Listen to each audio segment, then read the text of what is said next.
में? ये हम लोग कब डिस्कशन किए थे? फर्स्ट क्लास में डिस्कशन किए थे। कौन सा एलिमेंट ऑफ कंपनी वाले दिन हम लोग डिस्कशन किए थे? कौन कौन सा शेयर होता है? एक आपका ये होता है ना, सबसे पहले ऑथराइज कैपिटल, जो मेमोरेंडम ऑफ एसोसिएशन में लिखा रहता है कि हाँ इतना कैपिटल हम लोगों को जरूरत है, इतना रिक्वायरमेंट है, ठीक है। फिर उसके बाद जितना आपका इशूड होता है, पब्लिक को जो इशू करते हैं, मान लीजिए 10 करोड़ ऑथराइज कैपिटल है, ठीक है, 10 करोड़ का जरूरत है। अब उसमें से पब्लिक को हम इशू कर रहे हैं मान लीजिए 8 करोड़, ठीक है, दैट इज इशूड कैपिटल, है कि नहीं। उसके बाद जितना आपको पे किया गया, that is paid up capital. फिर जितना अलॉटमेंट बताया गया था आपको, सबसे पहले तुरंत ही सारा अमाउंट नहीं मांग लेती है, इंस्टॉलमेंट में मांगती है। सबसे पहले एप्लीकेशन मनी होता है। अंकित हैंड रेज किए हुए, क्या हुआ? मैम नेट आपकी आवाज क्लियर नहीं आ रही मैम। आवाज क्लियर नहीं आ रही है? यस मैम, रुक जा रही है बार बार। क्लियर है, क्लियर आ रहा है मेरे को तो। आपके साइड हो, यहाँ तो नेटवर्क पूरा दिख रहा है। यस मैम, पूरा क्लियर आवाज आ रहा था। आपका हैंड क्यों रेज किया हुआ अंकित? कुछ कोई प्रॉब्लम?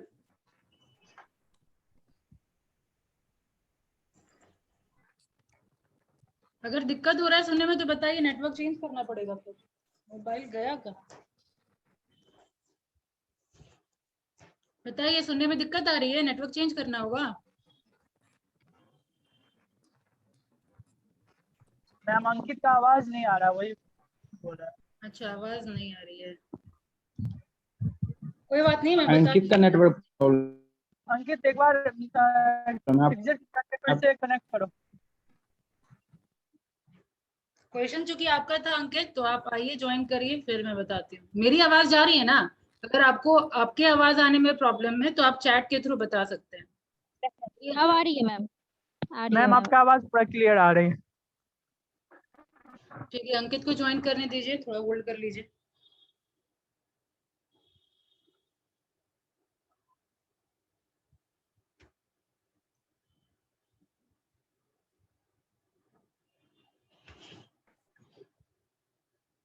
मैम आवाज आ रही है अब? हाँ अभी ठीक है। हाँ मैम, तो मेरा ही क्वेश्चन था, तो मैं वही बोल रहा था ma'am, authorise capital, registered capital और नॉमिनल कैपिटल दोनों सिमिलर ही होता, तीनों सिमिलर ही होता है। तीनों वही अल्टरनेटिव नाम है, उसी को बोलते हैं, कोई डिफरेंशिएशन नहीं है। ऑथराइज कैपिटल और आपका नॉमिनल कैपिटल और रजिस्टर्ड कैपिटल, तीनों उसी का नाम है। वही मैं बता रही हूँ, ऑथराइज कैपिटल तो हम लोग डिस्कशन किए हुए थे ना क्लास में, कि जितना मैक्सिमम अमाउंट, एक बार फिर से मैं रिकैप करवा देती हूँ बाकी सबके लिए। जो मैक्सिमम अमाउंट हम पब्लिक से इशू कर मतलब निकालना चाहते हैं, जितना का जरूरत है, ठीक है, कितना जरूरत है, इससे ज्यादा आप पब्लिक से डिमांड कर ही नहीं सकते। तो फॉर एग्जाम्पल 10 करोड़ का आप मेमोरेंडम ऑफ एसोसिएशन में लिखे हैं कितने का रिक्वायरमेंट है, ठीक है। अब उसमें से हम इशू कर दिए पब्लिक के लिए कितना शेयर, मान लीजिए 10 करोड़ का जरूरत है, 8 करोड़ हम पब्लिक के लिए इशू कर दिए, ठीक है। अब पब्लिक को जितना पे करती है, that is paid up capital, ठीक है। इशूड हो गया, ऑथराइज हो गया, इशूड हो गया, उसके बाद उसको बोलते हैं सब्सक्राइब्ड कैपिटल, जितना आपकी मतलब पब्लिक जितना लेगी, ठीक है। उसके बाद जितना आपका कॉल्ड होगा। हाँ हाँ मैम बोलिए। इशूड कैपिटल तो वो होता है ना कि अगर कम, मैम आवाज आ रही है मेरी? हाँ हाँ आ रही है, बोलिए। मैम इशूड कैपिटल मतलब ये होता है ना कि अगर कंपनी के ऑपरेशन के लिए हमको कुछ पैसा चाहिए, अगर मेरे पास नहीं है तो उसको हम अपने शेयर होल्डर को अपने शेयर बेच करके हम उससे पैसा लेंगे। और हाँ, पब्लिक को जो आप इशू करते हैं, पब्लिक से आप मांगते हैं, दैट इज इशूड कैपिटल, ठीक है। और मैंने आपको क्लास में बताया था कि एक बार में सारा अमाउंट नहीं बुलाया जाता है, ठीक है। पहले एप्लीकेशन मनी, फिर अलॉटमेंट मनी, फिर फर्स्ट कॉल, फिर फाइनल कॉल, ऐसे बुलाते हैं ना इंस्टॉलमेंट के थ्रू, ठीक है। उसको पेड अप कैपिटल बोलते हैं। हाँ, तो 2.5 रुपया मान लीजिए एप्लीकेशन में, 2.5 रुपया अलॉटमेंट में, 2.5 रुपया फर्स्ट कॉल में, ठीक है। तो जितने का रिक्वायरमेंट होता है तो उसको हम कॉल करते हैं, तो उसको कहते हैं हम लोग कॉल्ड अप कैपिटल, ठीक है। और जितना हम नहीं बुलाए, दैट इज अनकॉल्ड। जितना बुलाए, जैसे मान लीजिए हम सिर्फ एप्लीकेशन मनी तो पहले दे दिए, अलॉटमेंट फर्स्ट कॉल ही हम सिर्फ अभी बुला रहे हैं, ठीक है। तो that is called up capital, जितने का मांग हो रहा है, ठीक है। और जितने का मांग नहीं हुआ, दैट इज अनकॉल्ड कैपिटल। अब देखिए, ये अनकॉल्ड कैपिटल का ही, अब मान लीजिए हम बोल दिए कि इतना अब हम मांगेंगे ही नहीं, सिर्फ लिक्विडेशन के टाइम में आपको आपसे कॉल किया जाएगा अनकॉल्ड कैपिटल, ठीक है। लिक्विडेशन के टाइम में कॉल किया जाएगा, उसको हम लोग कहते हैं रिजर्व कैपिटल, ठीक है। अनकॉल्ड कैपिटल ही रिजर्व हो जाता है जब बोल देता है कि अब हम नहीं मांगेंगे, जब लिक्विडेशन होगा तभी उसका डिमांड हो सकता है, ठीक है। और पेड अप कैपिटल है, जो पेड अप जो आपके जो शेयर होल्डर हैं वो पे कर दिए हैं, यही था। तीनों में कोई डिफरेंस नहीं है। जो आप पूछ रहे थे नॉमिनल, ऑथराइज्ड और रजिस्टर्ड, तीनों टर्म एक ही है। Yes ma'am. ठीक है, लेकिन जनरली हम लोग ऑथराइज कैपिटल ही यूज करते हैं, इसीलिए ऑथराइज कैपिटल ही फिक्स था दिमाग में। ठीक है, कंफ्यूजन क्लियर। अब आते हैं हम लोग, रिवीजन करना था, राइट। सबसे पहले Yes, ma'am. फेमा का, FEMA, provision. फेमा का प्रोविजन। मैम ठीक। डेफिनेशन भी एक बार रिकॉल करवा। क्या चीज?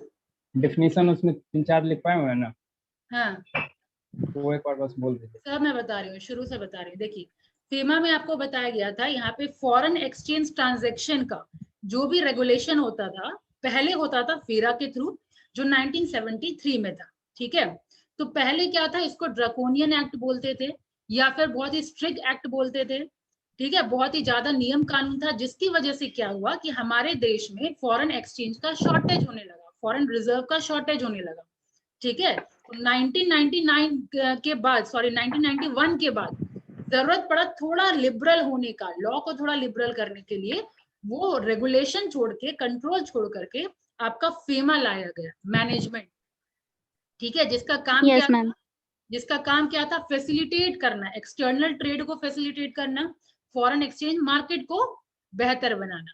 ठीक है, अब कब स्टैब्लिश हुआ ये तो हम लोग सब जानते हैं। फेमा का स्टैब्लिशमेंट 1999 में, फोर्स में कब आया, 2000 में। 2000 में। 2000 में. इसके अलावा हम लोग स्कोप डिस्कशन किए थे। स्कोप में क्या क्या हम लोगों ने डिस्कशन किया था कि कहाँ कहाँ अप्लीकेबिलिटी के बारे में डिस्कशन हुआ था। एक तो सबसे मैम पहले सारी स्टेट में एप्लीकेबल है ये. Whole of India. ठीक है, इसके अलावा अगर पीआरआई के हाथ में कोई कंट्रोल है, इवन इफ कंपनी बाहर की है लेकिन पीआरआई के हाथ में कंट्रोल है, तो उसके ऊपर अगेन फेमा एप्लीकेबल होगा। ठीक है, इवन बाहर की कंपनी अगर इंडिया में और इंडिया के लोग उसको मैनेज कर रहे हैं तो भी उसके ऊपर एप्लीकेबल होगा। डिस्कशन हुआ था ये। Yes ma'am. Yes, ma'am. अब आ जाइए प्रोविजंस पे। तो प्रोविजन आपका सेक्शन 3 से शुरू हुआ है, राइट। तो सेक्शन 3 क्या बोलता है कि सर्टेन लिमिट के अलावा जो कुछ भी ट्रांजैक्शन आप फॉरेन एक्सचेंज में करेंगे उसका रिस्ट्रिक्शन है। ठीक है, पहला क्या चीज है, पहला रिस्ट्रिक्शन ये आपका है लिखा हुआ कि जो भी आप फॉरेन एक्सचेंज में डील करेंगे तो ऑथराइज पर्सन के थ्रू ही करेंगे। सृष्टि फॉरेन में है, मैं यहाँ पे डायरेक्ट ट्रांजैक्शन नहीं कर सकते आप पीआरआई और पीआरओआई के आपस में। जो भी फॉरेन एक्सचेंज का ट्रांजैक्शन होगा वो ऑथराइज पर्सन के थ्रू ही होगा। अब बात आती है ये ऑथराइज पर्सन है कौन, तो ऑथराइज पर्सन को अपॉइंट किया जाता है आरबीआई के थ्रू। ठीक है, Yes, ma'am. परमिशन चाहिए होती जो अपॉइंट करते हैं that is authorise person. India में ऑथराइज पर्सन मनी चेंजर है, ऑफशोर बैंकिंग है। ठीक है, ऑथराइज डीलर है, इन सबको ऑथराइज पर्सन बोला गया है। मैम हाँ अंकित, मैम यहाँ पे आपने फर्स्ट पॉइंट लिखवाया था, द डील और transfer foreign exchange of foreign security to any person not been an authority authorised person. क्या मतलब हुआ इसका? कोई भी फॉरेन सिक्योरिटी, कोई भी फॉरेन एक्सचेंज ट्रांसफर नहीं हो सकता बिना ऑथराइज पर्सन के थ्रू। ठीक है, Yes, आप ma'am. ब्रैकेट में अपने लैंग्वेज में लिख लीजिए, मेरे हिसाब मैम से। मैंने तो ये लिखा है. हाँ, क्योंकि मैं It explain means on. Point dictate कर रही थी, आप ब्रैकेट में अपने वर्ड्स में लिख लीजिए। तो पहला डिस्क्रिप्ट आपको जो लिखवाया मैं वही निकालती, हालांकि मैम मॉड्यूल है। मैंने ये लिखा है ऑथराइज पर्सन का. It means on authorise dealer, money changer, offshore banking और एनी ये तो अदर पर्सन डिफिनेशन हो फॉर गया द मैम, ये तो टाइम बाइंग ऑथराइज्ड बाय ये तो मैंने आरबीआई. लिखवाई थी, ऑथराइज पर्सन किसको बोलते हैं। मैम वो यस तो मैम, मनी आपने चेंजर लिखवाया ये है, लिखवाया है रुचि, लिखवाया है मैम मैम आपने। ये वो ठीक है कि डिफिनेशन में ऑथराइज। है ना। आप लोग फॉरेन मौका एक्सचेंज. ढूंढते हैं क्या उसको परेशान करने का। ठीक मैम है, ये लोग मेरे पीछे पड़े रहते हैं, कुछ भी बोलती हूँ तो. चलिए ठीक है, सबको बोलने का हक है, सब लोग बोलिए। हो सकता है वो क्लास में नहीं होगी, अगर अपने से लिखी तो वेल एंड गुड। तो मैं क्या बोल रही थी कि ऑथराइज पर्सन में कौन कौन आता है, आपका मनी चेंजर हो गया। ठीक है, फिर आपका जो और क्या कहा मैंने, ऑफशोर बैंकिंग और authorise. Authorise person authorise dealer ठीक और है, एनी ये other person under this act. हाँ, any other person in this act कहने का मतलब कि आरबीआई और किसी को अगर अथॉरिटी दे, बाद में मान लीजिए सर्टेन एडिशन हो, तो वो भी ऑथराइज पर्सन कहलाएगा। ठीक है, ये मैंने लिखवाया था फर्स्ट पॉइंट में। फाइन। उसके बाद सेकेंड पॉइंट में मैंने लिखाया था मेक एनी पेमेंट, जो मैं आपको लिखवाई हूँ उसी से डिस्कशन में कर रही हूँ, ठीक है। यहाँ पे लिखा हुआ है सेकेंड पॉइंट का मतलब कि कोई भी पेमेंट या उधार, क्रेडिट मतलब उधार, वो नहीं कर सकते पर्सन रेसिडेंट आउटसाइड इंडिया, ठीक है। PRI कौन है, PROI कौन है, पहले ये हम लोग डिस्कशन कर लेते हैं क्योंकि ये ऑलरेडी हर पॉइंट में आएगा। PRI PROI याद है? यस मैम, याद है। बताइए। Ma'am PRI person resident in India में जो प्रीवियस ईयर में 185 डेज इंडिया में रह के गया है। 182 डेज, ठीक है, सही है। 182 डेज। हाँ, प्रीसीडिंग फाइनेंशियल ईयर में, प्रीसीडिंग मतलब प्रीवियस फाइनेंशियल ईयर में जो 182 डेज तक इंडिया में है, तो उसको हम लोग कंसिडर करेंगे PRI। इसके अलावा जो भी लोग वो PROI, ठीक है। सर्टेन कंडीशन भी, आप जैसे मान लीजिए अंकित गया पढ़ाई करने के लिए स्टूडेंट वीजा पे MBA करने के लिए, तो क्या वो PRI कहलाएगा या PROI कहलाएगा? मैम PROI कहलाएगा। स्टूडेंट वीजा पे अगर आप जाते हैं, वर्क वीजा पे अगर जाते हैं और काम करके आप वापस आ जाते हैं तो भी आप PRI ही कहलाएंगे, ठीक है। आप वहां इनी हाउ MBA करके आपको वापस से देश निकाला, वहां से मिल जाएगा। फॉर एग्जांपल लंदन गए आप MBA करने के लिए, जैसे स्टूडेंट वीजा आपका खत्म होगा वहीं से भगा दिया जाएगा धक्का मार के, ठीक है। तो फिर आप कौन से देश के कहलाएंगे आप? Any how India. लेकिन हाँ, अगर आप प्रोफेशन के लिए जा रहे हैं बाहर, वोकेशन, वेकेशन नहीं, वोकेशन है ना, याद है मैंने बताया था। वोकेशन यानी किसी प्रोफेशन के लिए आप जा रहे हैं और आपका इरादा वहीं बसने का हो गया है, वापस आने का नहीं हो गया है, मैरिड हो जाए वहीं पे। हाँ, तो उस कंडीशन में आप PR हो गया, उस कंडीशन में आप PROI कहलाएंगे, यानी इंडिया से आपको देश निकाला मिल गया। समझ में आ गया?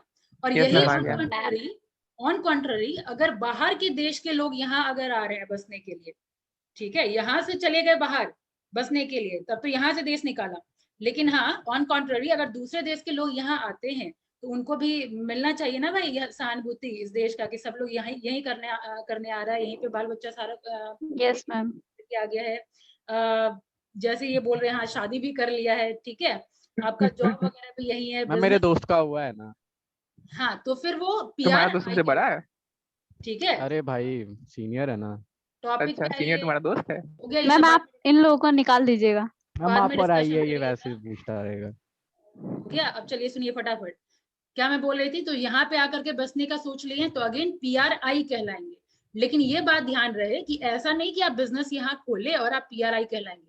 वो पहला वाला जो कंडीशन है वो फुलफिल होना चाहिए। 182 डेज तक अगर आप हैं तो ही, मतलब प्रीवियस फाइनेंशियल ईयर में अगर 182 डेज तक हैं तो ही आप कंसिडर करेंगे PRI। ऐसा नहीं है कि आज आप बिजनेस करने के लिए भाई हमको यहीं पे बसना है और आप PRI कहलाएं, ऐसा नहीं हो सकता। प्रीवियस फाइनेंशियल ईयर वाला कंडीशन पूरा होना चाहिए और फिर आप अगर डिसाइड कर रहे हैं यहीं रहना, देन PRI का दर्जा आपको मिल जाएगा, ठीक है। ये कॉन्सेप्ट क्लियर है? Yes ma'am. चलिए अब आगे बढ़ते हैं। तो इसी के साथ सेकंड पॉइंट का क्या मतलब है, किसी भी PROI के साथ ना आप पेमेंट करेंगे ना ही उधार लेंगे, ठीक है। और फिर जस्ट आपका पॉइंट नंबर थर्ड फिर वही बोल रहा है कि आप रिसीव भी नहीं करेंगे अनटिल अनलेस कोई ऑथराइज पर्सन नहीं है बीच में, तो ठीक है। पॉइंट नंबर थर्ड क्या है, receive otherwise through an authorise person any payment by order और on behalf of any person resident outside India in any manner. कहने का मतलब किसी PROI से आप पेमेंट रिसीव भी नहीं कर सकते अनटिल अनलेस बीच में कोई ऑथराइज पर्सन ना हो, ठीक है। डन। अब आ जाइए नेक्स्ट पॉइंट बोल रहा है कोई भी आप एसेट के साथ भी डील नहीं कर सकते PROI के साथ, ठीक है ना। कोई एसेट, जो भी एसेट आउटसाइड इंडिया है वो आप एक्वायर नहीं कर सकते। फाइन। और क्या लिखा गया था, holding of foreign exchange. Holding of foreign exchange में क्या बोला गया था, कोई भी आप चाहे नोट हो, फॉरेन करेंसी हो, हालांकि ये अमाउंट मैंने लिखवाया नहीं है, बस यहाँ पे है कि RBI जो लिमिट आपको स्पेसिफाई की है उतना ही नोट आपके पास होना चाहिए, उतना ही फॉरेन एक्सचेंज आपके पास होना चाहिए, ठीक है, फॉरेन करेंसी होना चाहिए। अब कितना होना चाहिए, दो आपके सिलेबस में कहीं जिक्र नहीं है, मॉड्यूल में कहीं जिक्र नहीं है, लेकिन नॉलेज के लिए आप रख सकते हैं $, 2000। इससे ज्यादा आपके पास फॉरेन करेंसी नहीं होना चाहिए। कितना? $, 2000। और एक कंफ्यूजन दूर कर लीजिए कि $, है और कोई का डॉलर है ना करेंसी, सिंगापुर का डॉलर है, ऑस्ट्रेलिया का डॉलर है, वो सब डॉलर नहीं कंसिडर करेंगे। $, 2000 की इक्विवेलेंट अगर आपके पास है तो आप रखिए, उससे इक्विवेलेंट अगर नहीं है या उससे अधिक है, मिनटों से ऑब्वियसली अधिक है, तो आपको अगेन चेंज करवाना पड़ेगा, ठीक है। उसके बाद इंडियन ma'am. करेंसी में चेंज करके आपको तकिए के नीचे दबा के रखना है, या कहीं दबा के रखना है, आप रख सकते हैं, ठीक है। लेकिन फॉरेन करेंसी आप इससे ज्यादा नहीं रख सकते। Clear? Yes Yes, ma'am. ma'am. अब आ जाइए, नेक्स्ट आपको बताया गया था करंट अकाउंट ट्रांजैक्शन। तो करंट अकाउंट ट्रांजैक्शन क्या है? What is current account transaction? Ma'am current account transaction is none other than capital account transaction, मतलब उससे उल्टा होता है जो हाँ, capital capital account. Account which is not current account, और current account which is not capital account, है ना। और मैम करेंट अकाउंट जो प्रॉफिट एंड लॉस में अल्टर करता है। करेक्ट, तो ये बोलना था ना, तो है ठीक है, अदर देन कैपिटल अकाउंट। लेकिन इसके अलावा मेन डेफिनेशन उसका ये है कि शॉर्ट टर्म जितना भी ट्रांजैक्शन होता है और प्रॉफिट एंड लॉस अकाउंट अगर हमारा अल्टर होता है, वो सारा हम कंसिडर करेंगे करंट अकाउंट में। और एसेट एंड लायबिलिटी अगर अल्टर होता है तो वो हम कंसिडर करेंगे कैपिटल अकाउंट में। डन यहाँ तक? मैम कॉन्टिजेंट लाइबिलिटी भी। हाँ, कॉन्टिजेंट लायबिलिटी भी, लेकिन हाँ यहाँ पे हम प्रोविजन की अगर हम बात करें तो प्रोविजन क्या बोल रहा है कि कोई भी करंट अकाउंट ट्रांजैक्शन हो सकता है, किसके थ्रू? ऑथराइज्ड पर्सन के थ्रू। ये लिखवाया गया था, देखिए करंट अकाउंट Authorized person के through. Any person may sell or draw, बेच भी सकता है और निकाल भी सकता है foreign exchange to or from an authorized person if such sale or drawal is a current account transaction, ठीक है। लेकिन हाँ, प्रिस्क्राइब्ड लिमिट ये पहले ऊपर ही Yes, मैं लिखवा ma'am. चुकी थी, except what RBI is prescribing. सबसे ऊपर जब ये पॉइंट वाइज में लिखवाना शुरू करने से पहले यस याद मैम। कर, हाँ लिखवा दिया गया ना, एक्सेप्ट जो आपका आरबीआई का लिमिट स्पेसिफाई किया गया है, ठीक है, वो सारे पॉइंट में एप्लीकेबल हो रहा है। अब आगे चलिए, कैपिटल अकाउंट। कैपिटल अकाउंट में भी वही लिखा है कि कैपिटल अकाउंट, मैम एक बार करंट अकाउंट को रिपीट कीजिएगा। जो भी शॉर्ट टर्म ट्रांजैक्शन है जिससे आपका profit and loss account alter होता है आपकी कंट्री का, that is current account transaction. और अगर आपका asset and liability account alter होता है, आपका मतलब आपके कंट्री का, तो उसको हम लोग कहते हैं capital account transaction. Long term transaction capital account के अंदर आएगा, short term short transaction term current account के अंदर, ये ना? अंदर आएगा, ठीक है। Okay ma'am. यस। अब चलिए, कैपिटल अकाउंट में भी वही है, जो भी हम सेल करेंगे, ड्रॉ करेंगे फॉरेन एक्सचेंज, वो भी ऑथराइज पर्सन के थ्रू, जो भी कैपिटल अकाउंट के अंदर आता है। डन। अब लास्ट में आपका export of goods and services, ये सेक्शन 7 में आता है। इसमें क्या बोल रहा है कि जो भी एक्सपोर्ट आप करेंगे, वो एक्सपोर्ट किसके थ्रू, मतलब जो भी इंफॉर्मेशन चाहिए होगा आरबीआई को या आरबीआई के इक्विवेलेंट किसी अथॉरिटी को, तो आपको फर्निश करना होगा, वो बोल रहा है ये पॉइंट, ठीक है। Every exporter shall furnish to the RBI or to such other authority a declaration in such manner as may be specified or other information as specified, ठीक है। यानी जो डिक्लेरेशन या इंफॉर्मेशन जो मांगा जाएगा वो आपको देना पड़ेगा एज एन एक्सपोर्टर, ठीक है। एक्सपोर्टर का इंफॉर्मेशन क्या मांगा सकता है? कितना वैल्यू है आपके गुड्स का, ठीक है, लेके अगर आप जा रहे हैं कितना वैल्यू हो सकता है वो मांगा जा सकता है, या फिर कोई भी इंफॉर्मेशन अगर इससे रिलेटेड मांगा जाएगा तो वो आपको फर्निश करना होगा। ये है आपका सेक्शन 7। मैम फर्निश मतलब क्या होता है? देना, प्रोवाइड करना, ठीक है। ये था आपका सेक्शन 7। उसके बाद आपका नेक्स्ट पॉइंट है section 8, realisation and repatriation of foreign exchange. क्या मैंने बताया था, मतलब कि कोई भी फॉरेन एक्सचेंज कहीं बाहर आप कमाए हैं और लोकल करेंसी में कन्वर्ट करना, या ड्यू है, तो ऐसा कब कर पाएंगे? जब कहीं बाहर अगर ड्यू है तभी ना, है ना। तो वो आप Yes, ma'am. टाइम पीरियड के अंदर उसको इन कैश करवा सकते हैं, लोकल करेंसी में आप उसको चेंज करवा सकते हैं। ये है आपका 6 पॉइंट। मैम 7th है, जो भी है सेक्शन 8 है, ये तो सेक्शन 8 है मैम। 8। Yes ma'am 8। सेक्शन 8 है, फाइन। इतना Yes, पॉइंट था। अब लास्ट में था आपका एग्जाम्शन। एग्जाम्शन में देखिए, पहला है पोजीशन ऑफ फॉरेन करेंसी और foreign point by any person up to such limit as Reserve Bank में स्पेसिफाई। एग्जाम्शन में क्या है, उस वक्त हम लोग पूरा रेस्ट्रिक्शन दिखा दिए, ठीक है। आप शॉर्ट में एक पैराग्राफ में लिख सकते हैं कि आप फॉरेन करेंसी में रिस्ट्रिक्शन है, ठीक है, क्या रिस्ट्रिक्शन है, कितने अमाउंट तक रख सकते हैं, वो आपको स्पेसिफाई कर दिया गया है, ठीक है। तो पहला पॉइंट वही एग्जाम्शन में है कि आप रख सकते हैं, लेकिन जितना आरबीआई स्पेसिफाई की है उतना। नेक्स्ट है आपका foreign currency account held or operated by such person or class of person and the limit up to which the reserve bank may specify। Account भी आप हेल्ड कर सकते हैं, अगेन आरबीआई जो स्पेसिफाई करे। तो आप देखिए, मैं हमेशा आपको बोलती हूँ चैप्टर खत्म होने के बाद कंक्लूजन या शॉर्ट नोट्स बनाने हैं, जो एक पेज में आपका सब खत्म हो जाए। शुरू क्लास से मैं बोल रही हूँ ना, Yes, यस ma'am. मैम। तो Yes, आप ma'am. एंड में एक पेज में ये सारा आप डाल दीजिएगा बस वन लाइनर के थ्रू। जैसे आपका कब स्टैब्लिश हुआ, फेरा क्या था, फिर फेमा अभी जैसे मैंने आपको बताया, कहा क्लास खत्म होने में 4 दिन लगा था फेमा, याद है?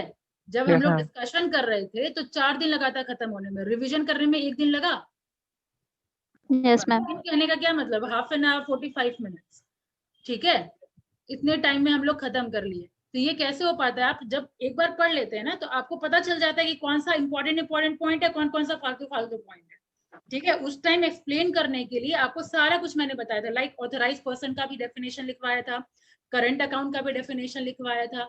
अब आपको Yes, सारा ma'am. काम पता है तो आपको अलग से डेफिनेशन लिखने की जरूरत नहीं पड़नी चाहिए। आप बस फटाफट लिखते चले जाएंगे कि क्या क्या प्रोविजन है। नंबर 1, फॉरेन करेंसी हम ज्यादा नहीं रख सकते, पेमेंट हम PROI से नहीं ले सकते, उधार नहीं दे सकते। एक ही लाइन में लिख लीजिए, अलग 3 पॉइंट है ना, 3 पॉइंट की जगह पे एक ही पॉइंट की हम पेमेंट नहीं कर सकते, उधार नहीं ले सकते और रिसीव नहीं कर सकते, है कि नहीं? एक ही लाइन Yes, में ma'am.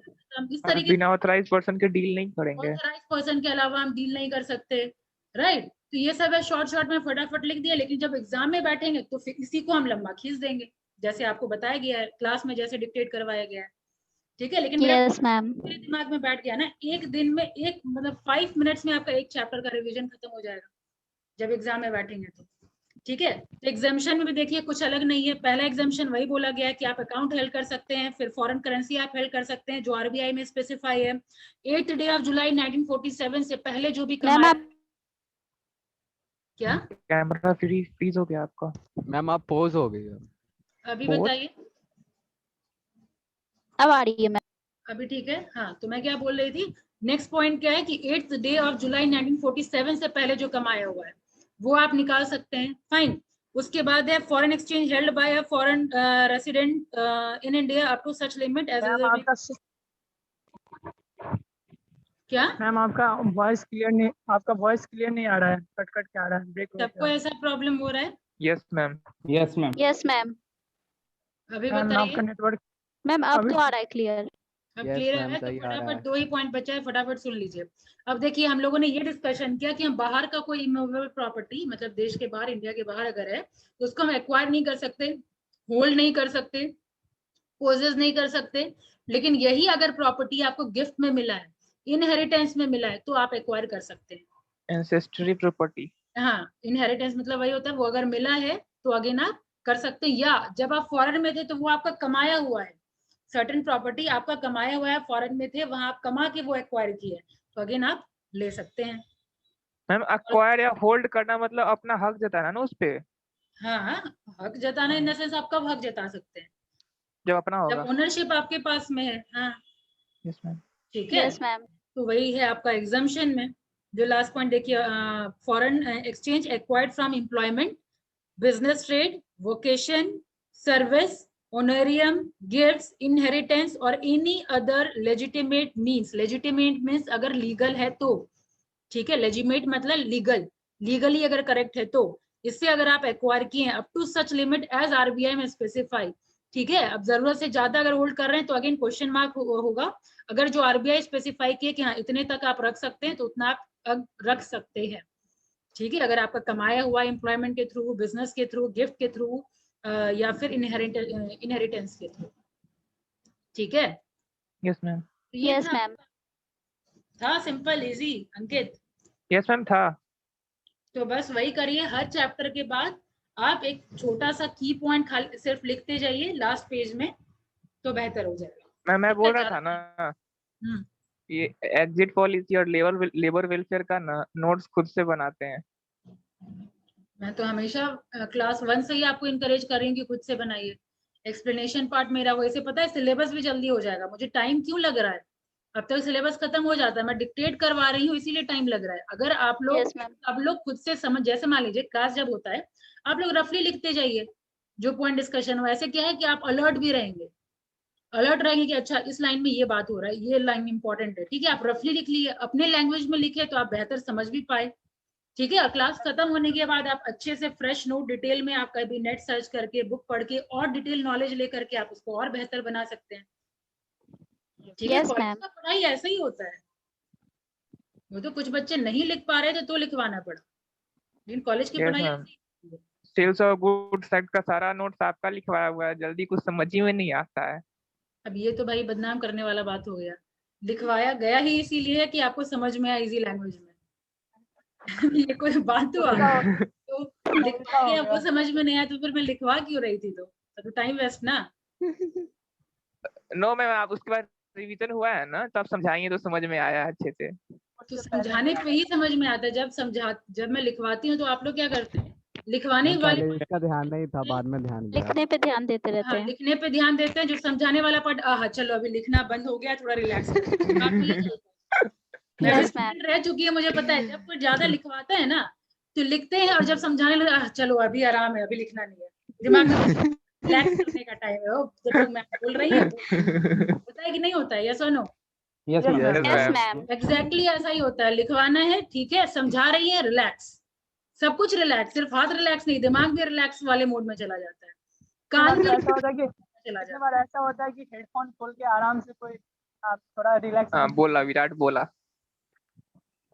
तो वही है, जब क्वेश्चन पूछा जाता है तो इसी तरह खड़ा कर लीजिए हाथ अपना, नहीं आपको समझ में नहीं आया तो इस तरह आप मेरा भी एनर्जी वेस्ट कर लेते हैं, और मुझे गुस्सा और ज्यादा आता है कि भाई इतना बोल करके मैंने समझाया, डिस्क्राइब किया, लिखवाया, तब बच्चे बोल नहीं पा रहे हैं।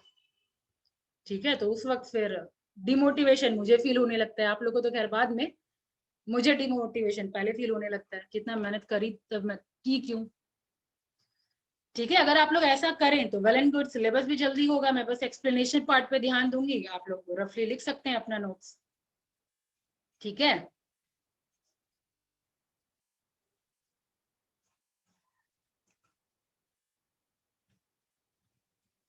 हाँ, बहुत छोटा पोर्शन है, जल्दी हो जाएगा। ठीक है, स्मॉल स्केल में मैंने आपको क्या बताया, पहले इंस्टीट्यूशन कौन कौन से, आप लोग कैसे लिखेंगे की नोट्स अपना। ठीक है, की नोट्स मतलब सिर्फ इम्पोर्टेंट पॉइंट तो आप मैम, लिखेंगे। हाँ मैम जो भी ऑर्गेनाइजेशनल स्ट्रक्चर और उसका जो फंक्शन है ना और जो ऑब्जेक्टिव रहा है उसको हम उसको पॉइंट आउट करेंगे सिर्फ।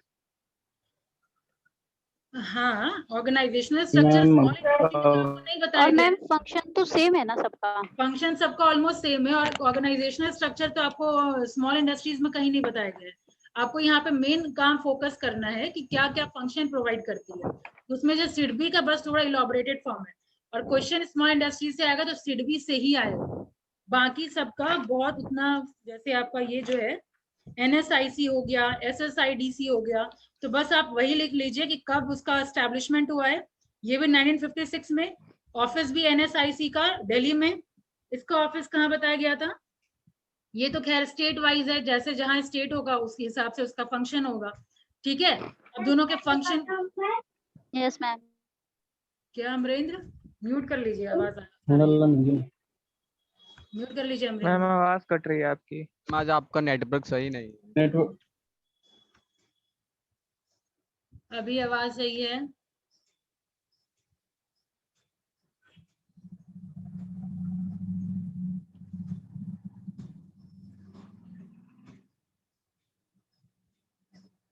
हेलो,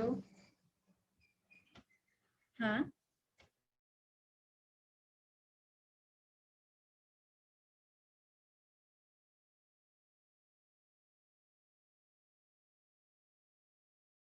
इंड कर देंगे वहाँ का हुआ था। चंदन वही हो गया,